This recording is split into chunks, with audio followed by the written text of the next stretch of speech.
Doctor G Rajasekaran அவர்களுக்கு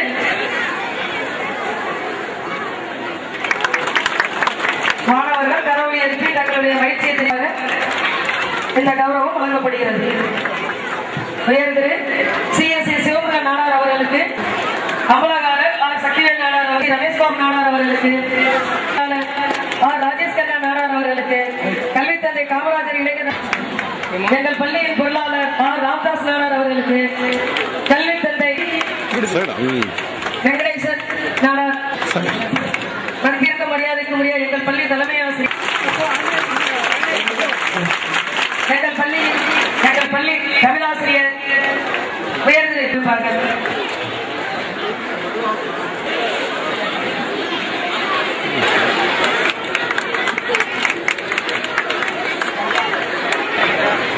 நாடார் அவர்கள் திருவுருவ படத்தை திரு டாக்டர் ஜி ராஜசேகரன் அவர்கள் திறந்து வைக்கின்றார்கள். மாணவர்கள் நன்றாக கரவொலி எழுப்பி மகிழ்ச்சி தெரிவிக்குமாறு கேட்டுக்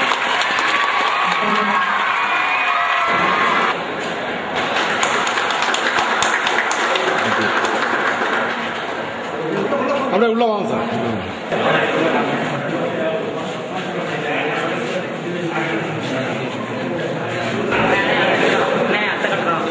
வரட்டும் வரட்டும்.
Hello, DCM. Hello. Hello. Hello.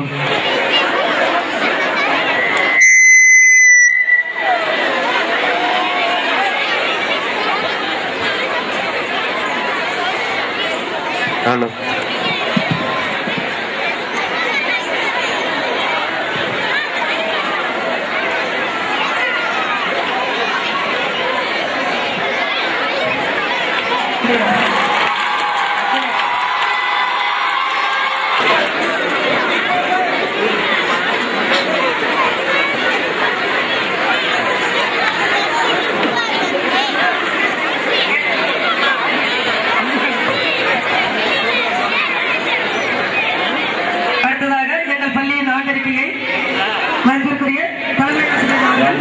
நம் பள்ளியின் பொன்விழா மற்றும் புதிய கட்டிட திறப்பு விழாவிற்கு வருகை புரிந்துள்ள உறவின் முறை பெரியோர்கள் உள்ளிட்ட அனைத்து பெருமக்களுக்கும் எனது பணிவான வணக்கங்கள். கமுதி நகருக்கு பெருமை சேர்க்கும் விதமாக அமைந்துள்ள கமுதி அன்னை ஸ்ரீ முத்துமாரியம்மனை வணங்கி கமுதி சத்திரியநாடார் குல பெருமக்களால் உருவாக்கப்பட்டு இன்று வரை அனைத்து மக்களுக்கும் கல்வி செல்வத்தை குறைவில்லாமல் வழங்கி வரும் எங்கள் பள்ளியின் பொன்விழா ஆண்டறிக்கையை சமர்ப்பிப்பதில் நான் பெருமகிழ்ச்சி அடைகிறேன். பள்ளியின் வரலாறு. கமுதி சத்திரியநாடார் பெருமக்களால் 1942ஆம் வருடம் துவங்கப்பட்ட தாய்ப்பள்ளியாம் சத்திரியநாடார் தொடக்கப்பள்ளியின் அங்கமான நம் பள்ளி தற்போது அமையப்பட்டுள்ள இவ்விடத்தில் தனது கல்வி சேவையை நடுநிலைப் பள்ளியாக துவக்கிய நாள் 10/7/1963. வறுமையில் வாடும் மனிதன் பெருமையுற ஒரே வழி கல்வி கற்பதே என்பதை உணர்ந்து தனது நல்லாட்சி காலத்தில் செயல்படுத்திய வரும் தலை சிறந்த முதல்வருமான பெருந்தலைவர் பாரத ரத்னா கு காமராஜ் அவர்களின் வழிகாட்டுதலின்படி கமுதி தாலுகாவில் பெருமை மிக்கவரும் அன்றைய பேரூராட்சி மன்ற தலைவருமான திரு RMTS சவுந்தரபாண்டிய நாடார் அவர்கள் தலைமையில் அன்றைய முதல்வர் திரு K பக்தவச்சலம் அவர்களால் தொடங்கப்பட்டு இருபாலரும் பயிலும் பள்ளியாக பெருமையுடன் செயல்பட்டது. ஆசிரியர்களாகவும் அலுவலர்களாகவும் பணிபுரிந்து நம் பள்ளிக்கு பெருமை சேர்த்து வருகிறார்கள் என்பதை நம் பள்ளி பொன்விழா கொண்டாடும் இத்தருணத்தில் கூறிக்கொள்வதில் நான் பெருமகிழ்ச்சி அடைகிறேன். மற்றும் 10ஆம் வகுப்பு தேர்வுகளில் பலமுறை வருவாய் மாவட்ட மற்றும் கல்வி மாவட்ட அளவில் முதலிடம் பெற்றும் சிறப்பித்துள்ளார்கள். மேலும் கடந்த 2012-2013 கல்வியாண்டில் 12ஆம் வகுப்பு பொதுத் தேர்வில் 99/78 மதிப்பெண்கள் பெற்று முதலிடம் பெற்றார். மேலும் இப்பொதுத் தேர்வில் 44 மாணவர்கள் 400 மதிப்பெண்களுக்கு மேல் பெற்று சாதனை படைத்தனர். விளையாட்டு போட்டிகளில் சாதனைகள் கல்வியில் நிகழ்த்திய சாதனைகளுக்கு நிகராக நம் பள்ளி மாணவர்கள் விளையாட்டு துறையிலும் கடந்த 50 ஆண்டுகளில் பல்வேறு சாதனைகளை நிகழ்த்தியுள்ளனர். பாட இணை செயல்பாடுகள் அவர்களுக்கு வழங்கி சிறப்பிக்கின்றார்கள்.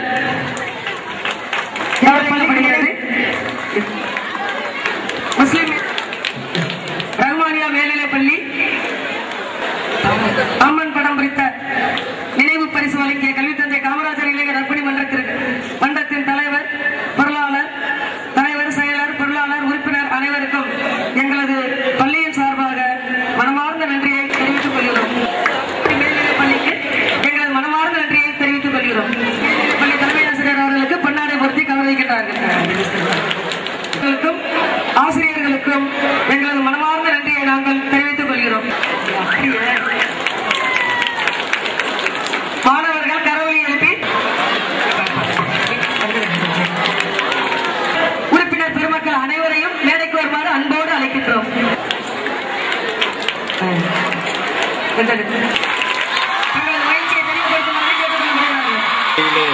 பேசுவதுதான் முதல் முறை. அதனால எனக்கு கொஞ்சம் பயமாகவும் இருக்கு, கொஞ்சம் சந்தோஷமாகவும் இருக்கிறது. பள்ளிக்கூட வாழ்க்கை தான் வாழ்க்கையில 12 வருடம் நீளமானது. ஸோ அதோட ஃப்ரெண்ட்ஷிப்லாம் ரொம்ப ஆழமானதுன்னு சொல்லுவாங்க. நான் நிச்சயமா என்னோடலாம் வந்துடுவாங்க காலையில் எங்கள் வீட்டுக்கு.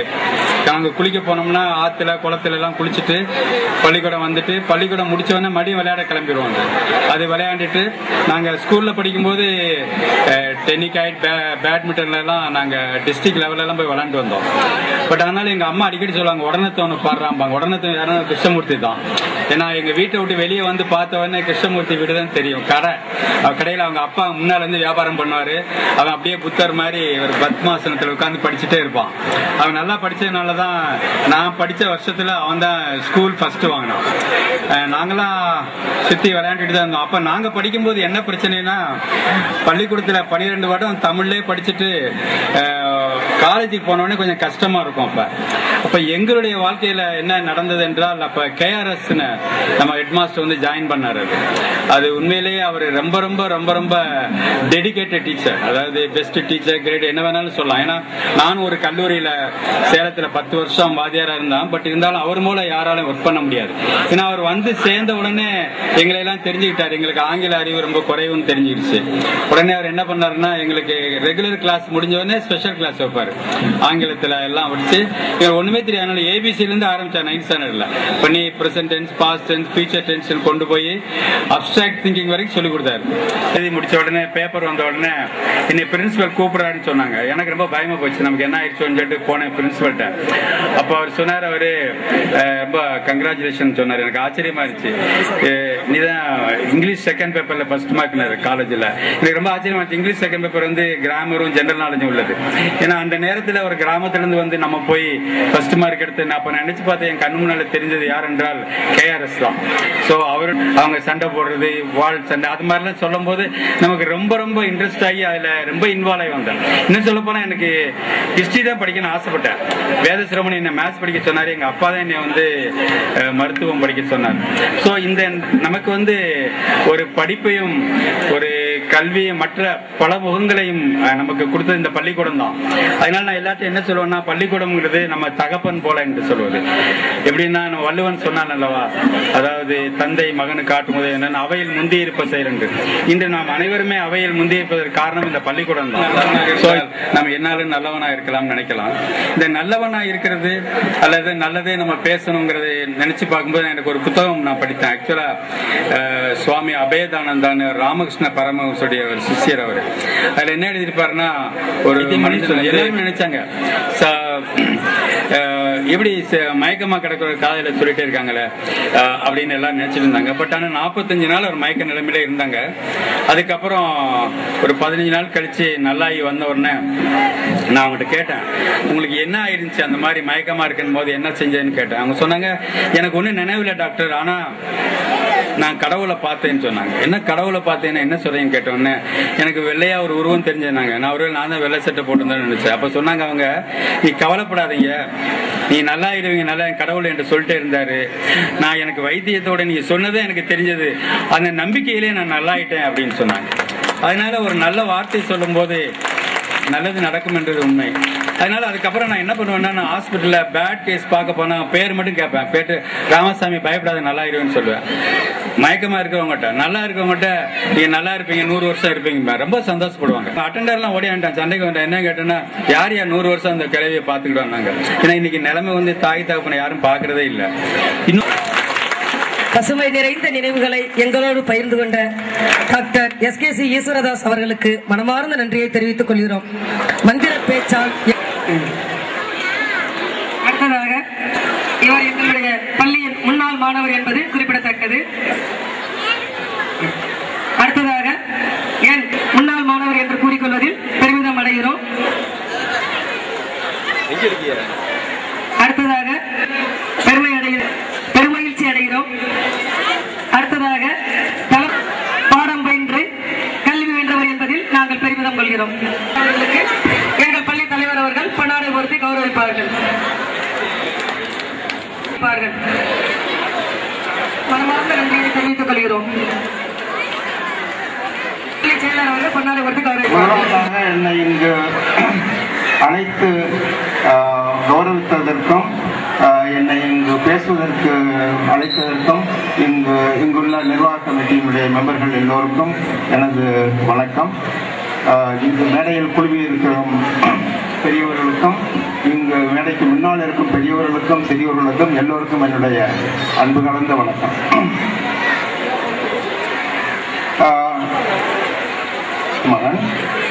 நான் 1939 முதல் 1944 ஆண்டு வரை பாலர் வகுப்பு முதல் 4ஆம் வகுப்பு முடிய சத்திரிய நாடார் உயர் தொடக்க பள்ளியில் படித்தேன். KNHE ஸ்கூல், சத்திரிய நாடார் ஹையர் எலிமெண்டரி ஸ்கூல் என்று சொன்னோம். இதை சொன்னவுடன் உங்கள் எல்லோருக்கும் இவனுக்கு எத்தனை வயதாகிருச்சு இப்படி போய் சொல்றானேன்னு சொல்லி சந்தேகப்படுவீங்க. ஆனால் அது உண்மைதான். திரு உலகநாத ஐயர், திரு மோசஸ், திரு சுப்பிரமணிய பிள்ளை, திரு கற்பையா தேவர், திரு ஆணிமுத்து பாண்டியன், திரு செல்லப்பாண்டியன், அவர்தான் தலைமை ஆசிரியராக பணியாற்றினார், திரு சுப்பிரமணிய ஐயர், இவர்கள் கற்பித்த பாடங்களும் கற்பித்த விதமும் இன்றும் என் மனத்தில் பதிந்துள்ளன. அதிலிருந்து தெரிந்து கொள்ளலாம் அவர்கள் எப்படிப்பட்ட ஆசிரியர்களாக இருந்தார்கள் என்று. அங்குதான் SSLC வரை, அதாவது அந்த காலத்தில் SSLC 11ஆவது வகுப்பு வரை தான், அதுவரை படித்து முடித்தேன். கமிட்டியில் பள்ளிக்கூடத்தை தவிர மேலும் எனக்கு மிகவும் பிடித்தமானவையாக இருந்தவை 2. ஒன்று கோயில், முத்துமாரியம்மன் கோயில், இன்னொன்று வித்யாபிவிருத்தி சங்கம். முத்துமாரியம்மன் கோயில் எங்கள் வீட்டிற்கு அருகில் தான் இருந்தது. அதுதான் எனக்கு இள வயதிலேயே தெய்வபக்தி வளர காரணமாயிற்று. கோயில் திருவிழாக்களும் பூஜைகளும் எனக்கு மிகவும் பிடித்தமானவை. பல நாட்கள் பூஜை நடக்கும் கல்லூரியில் 3 வருஷம் 57 57 வரை படித்தேன். அதற்கு பிறகு பம்பாய் சென்று பாபா அணுசக்தி நிலையத்தில் 1 வருடம் பயிற்சி முடித்துவிட்டு 1958 1976 வரை பம்பாயில் டாக்டர் அடிப்படை ஆராய்ச்சி நிலையத்தில் இயற்பியல் ஆராய்ச்சியில் ஈடுபட்டிருந்தேன். ஆகவே ஏறக்குறைய 20 ஆண்டுகள் பம்பாயில் ஆராய்ச்சியில் ஈடுபட்டிருந்தேன். ஆனால் இடையில் 3 ஆண்டுகள் அமெரிக்காவுக்கு சென்று சிகாகோ பல்கலைக்கழகத்தில் PhD டாக்டர் பட்டமும் பெற்றேன். ஆனால் 1976 எனது வாழ்க்கை சென்னையை நோக்கி திரும்பியது. 1976 இருந்து தற்பொழுது 2013 வரை சென்னையில் தான் இருக்கிறேன். ஏன் என்னுடைய வாழ்க்கை குறித்த இவ்வளவு வேகமாக கூறினேன் என்றால் அதற்கு ஒரு காரணம் உண்டு. 1952 கம்பியை விட்டு சென்றவுடன் அமெரிக்கா, பம்பாய், சென்னை எல்லாம் சுற்றிவிட்டு 60 ஆண்டுகளுக்கு பிறகு என் வாழ்க்கை கமுதிக்கு அருகிலேயே வருவதற்கு வாய்ப்பு வந்துள்ளது. அதைத்தான் இப்போது பொறுப்பு. இந்த ஆராய்ச்சி நிலையம் தொடங்கும் வேலை ஆரம்பித்து விட்டது.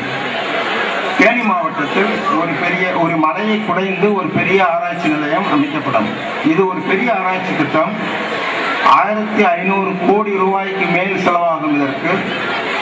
இது மத்திய அரசு, அணுசக்தித்துறை, விஞ்ஞான தொழில்நுட்பத்துறை இரண்டும் சேர்ந்து இரண்டுத்தின் கீழ் இது செயல்பட்டு வரும். ஏறக்குறைய 200 விஞ்ஞானிகளும் பொறியியல் வல்லுநர்களும் இன்ஜினியர்களும் சேர்ந்து இதில் வேலை செய்வார். 25 பல்கலைக்கழகங்களும் ஆராய்ச்சி நிலையங்களும் இந்தியா முழுவதும் இருக்கின்றன. எல்லாம் சேர்ந்து இந்த ஆராய்ச்சியில் ஈடுபடும். அறிவியல் முன்னேற்றமின்றி நம் நாடு முன்னேறாது. இதை நிச்சயமாக சொல்லலாம். வளர்ச்சியுற்ற மேலை நாடுகள் எல்லாம் அறிவியலால் தான் முன்னேறி இருக்கின்றன. நாம் அறிவியலில் இன்னும் பின்தங்கிதான் உள்ளோம். பத்திரிகையில் வரும் செய்திகளை மட்டும் படித்து ஏமாந்து விடாதீர்கள். உலக நாடுகளை எல்லாம் ஒப்பிட்டு பார்த்தால் நாம் அறிவியலில் இன்னும் பின்தங்கிதான் இருக்கிறோம். செவ்வாய் கிரகத்தை நோக்கி நமது விண்வெளி கழகம் போய்கொண்டிருக்கிறது. இருந்தாலும் பொதுவாக அறிவியல் வளர்ச்சியில் நம் நாடு மிகவும் பின்தங்கித்தான் இருக்கிறது. சைனா, ஜப்பான் இந்த நாடுகளோடு கம்பேர் பண்ணும்போது நமது நாடு மிகவும் பின்தங்கித்தான் உள்ளோம். தலைமை ஆசிரியர் சொன்னார் ஏற்கனவே என்று நினைக்கிறேன். அறிவு, ஒழுக்கம், தெய்வபக்தி, திறமை, நாட்டுப்பற்று என்ற குறிக்கோள்கள் தான் உங்கள் இலச்சினையில் வட்டமாக குறிக்கப்பட்டிருக்கின்றன. இவை மிக பொருத்தமானவை. மிக பொருத்தமாக இதை தேர்ந்தெடுத்திருக்கிறார்கள். முக்கியமாக முதல் 3 அறிவு, ஒழுக்கம், தெய்வபக்தி இது 3 இருந்தால் மற்ற எல்லாம் வந்துவிடும் தானாக. எல்லா நற்பணங்களும் தானாக அமையும். அதைத்தான் சொல்லிக்கொள்ள விரும்புகிறேன். இன்னும் ஒரே ஒரு வார்த்தை, உங்கள் செகண்டரி ஸ்கூல் என்று இருக்கிறது. அதனுடைய விரிவாக்கம் Kamuthi national higher secondary school என்று ஆக வேண்டும். ஏனென்றால் உங்கள் எல்லாருக்கும் தெரியும், யாதும் ஊரே யாவரும் கேள்வி என்று 2000 ஆண்டுகளுக்கு முன்னால் கணியன் பூங்குன்றனார் புறநானூறு சொல்லியிருக்கார். 2000 ஆண்டுகளுக்கு முன்னால். உலகம் மிக பரந்தது. யாதும் ஊரே யாவரும் கேள்வி.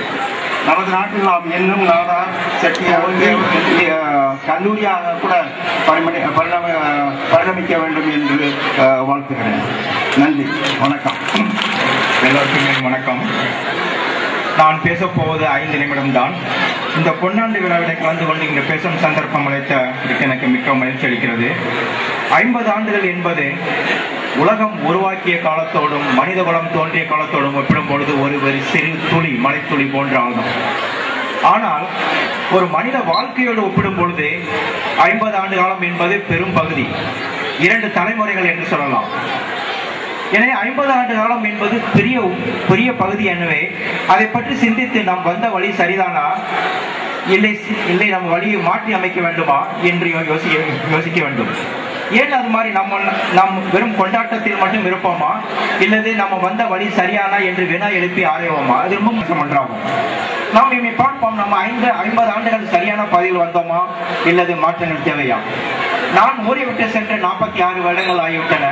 இந்த 46 வருடங்களில் நான் ஊருக்கு வந்து போயிட்டு இருந்தாலும் என்னுடைய தொடர்புகள், என்னுடைய இடைவெளிகள் நிறைய இருக்கின்றன. இருந்தாலும் நாம் நிச்சயமாக சொல்வேன், இந்த 50 ஆண்டுகளில் நாம் பள்ளியின் சாதனைகள் மிகவும் மிகவும் பாராட்டுக்குரியது. எத்தனை மாணவ மாணவியர்கள் பெரிய படிப்பு படித்து பெரிய பதவியில் இருக்கிறார்கள். And you can say that quality and quantity, அளவிலும் தன்மையிலும் பெரிய சாதனையில் படைத்தது உள்ளது நம்முடைய மேல்நிலை பள்ளி. இது கணக்கில் அடங்காது. ஆனால் இந்த இவ்வளவு படித்துவிட்டு நம்ம நிறைய பேர் என்னை மாதிரி நிறைய பேர் ஊரை விட்டு வெளியே சென்று விட்டார்கள். இது நம் சமுதாயத்தின் ஜனத்தொகையை குறைய வைத்துக் கொண்டிருக்கிறது. இந்த சமுதாயத்தில் பெரிய மாற்றங்களை ஏற்படுத்திக் கொண்டிருக்கிறது. இதை நாம் எப்படி எதிர்கொள்ளலாம், இந்த மாற்றங்களை எப்படி எதிர்கொள்ளலாம் என்ற பெரிய வினாவாகிறது. இதனால் நம்ம செல்லும் பாதை சரியானதான என்று கேட்கலாம். இந்த வளர்ச்சி முறையை பார்க்கும் பொழுது 2 விதமாக நாம் இந்த வளர்ச்சி முறையை பார்க்கலாம்.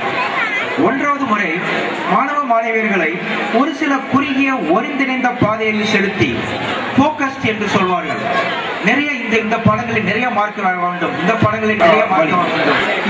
இன்னொன்று வழி, மாணவ மாணவர்களை சகல துறைகளிலும் நன்கு தேர்ச்சி பெற்று துறைகள் இருக்கிறது. மனிதனுடைய அறிவு ஒவ்வொருக்கும் வேற வேறவா இருக்கலாம். எனவே இந்த மாதிரி குறிப்பிட்ட இரண்டாவது முறையான கல்வி, அதாவது முழுமையான கல்விதான் முதல் குறிக்கோளையும், அதாவது டாக்டர் என்ஜினியர் வேண்டும் என்ற குறிக்கோளையும் நிறைவேற்றும். இந்த இரண்டாம் வகையான கல்வியின் முக்கியமான அம்சம் இரண்டு வகையானது. ஒன்று கம்யூனிகேஷன் ஸ்கில்ஸ் என்று சொல்வார்கள், பேச்சு திறமை. ஒரு இன்னொருவரிடம் ஒரு மாறுபாடற்ற பேச்சு திறமை முக்கியம். இரண்டாவது குவான்டிடேட்டிவ் ரீசனிங் எபிலிட்டி என்று சொல்வார்கள், அதாவது scientific ability and mathematical ability, அதாவது கணிதத்துறையில் முக்கியமான, அதாவது communication skill and mathematical skill. இது இரண்டு தான் ஒரு மனிதனுக்கு முக்கியமாக தேவை. இந்த இரண்டும் இருந்தால் எந்த மாணவ மாணவியர்களும் மற்ற துறைகளை தானாக படித்து புரிந்து கொள்ளலாம். எனவே என்னுடைய மேல்நிலை பள்ளி என்னுடைய நிர்வாகிகளுக்கும் ஆசிரியர்களுக்கும் இதுவாக என்னுடைய முக்கியமான வேண்டுகோள். சமுதாயத்தை ஏற்றத்தாழ்வு குறைந்த சமத்துவ சமுதாயமாகவும் முழு அறிவு பெற்ற சமுதாயமாகவும் மனித மேம்பாட்டிற்கு உகந்த சமுதாயமாகவும், அதாவது total development of human mind and potential ஆகவும் இருக்க வாழ்த்துகிறேன். இந்த மேம்பாட்டிற்கு நம் மேல்நிலை பள்ளியின் பொறுப்பு மிக மிக முக்கியமானதாகும். இந்த பொறுப்பு வருங்காலத்தில் மேலும் மேலும் நிறைவேற வேண்டும் என்று வாழ்த்துகிறேன். வணக்கம்.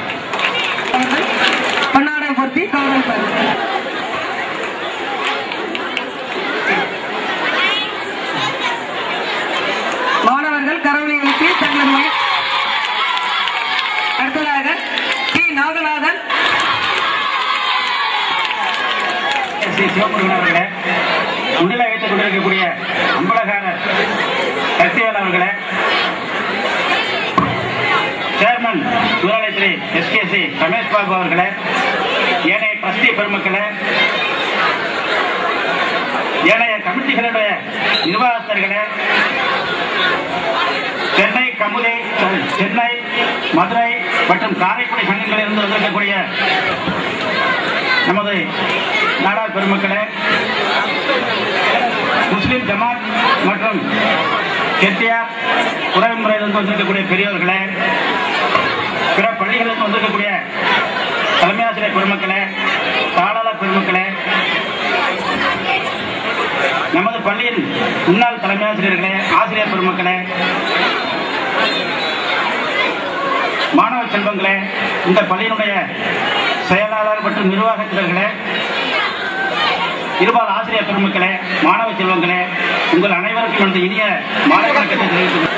கல்வி என்பதை என்றவுடன் நமக்கெல்லாம் முதலில் தெரிவது கல்வி கண்டன் காமராஜர் தான். காமராஜர் வந்த விருதுநகரிலே கூட அதற்கு முன்னோடியாகவே, விருதுநகருக்கு முன்பாகவே நாம் சதுரநாத் பெருநாத்புரம் பள்ளி என்ற பள்ளியை துவக்கினோம்.